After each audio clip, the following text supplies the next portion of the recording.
چاوی حضور پاک په خلقو سره څنګه ملاوي دو څنګه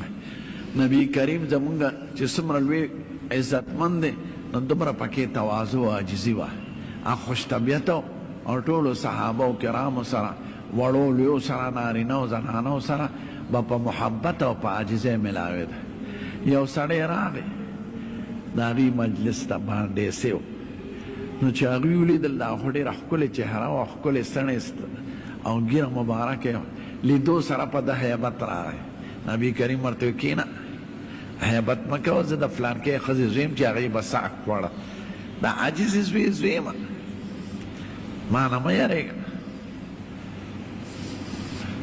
نو نبی کریم کې عاجزي وه په وړو یې سلام اچولی انس صاحب وایي 10 کاله ما خدمت د هغه کړی دی زه یې چېرته والی نه یم یو ځل یې کار له لېږلی نو هلته هلکانو لوبې کولې نو زه هغې سره ودرېدم زه مالک وم ما نه هېره شوه خبره حضور پاک را پسې راغی نو شاته یې راله په سترګو لاسونه کېښودل ما وی څوک یې پرېمېده څوک یې پرېمېده چې مې وکتل هغو هغو خندل او زر مې منډه کړې کار راته رایاد شو چېرته یې خپله بیبي نه ده والی یوه چېرته یې ورته کنځل نه دی کړی نو هغوی کې عاجزي وه خوراک او څښاک به یې په پرلتی نه کو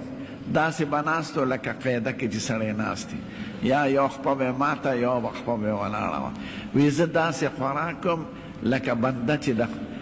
مرایي چې د مالک مخکې ته خوراک کوي زه د خدای مخکې دقه شان خوراک کوم لکه بنده چې د مالک مخکې خوراک نو ژوند یې په عاجزۍ نو هر چا سره ملاوي دعوت یې قبول کړی د بوډیګانو د کافرانو د یهودو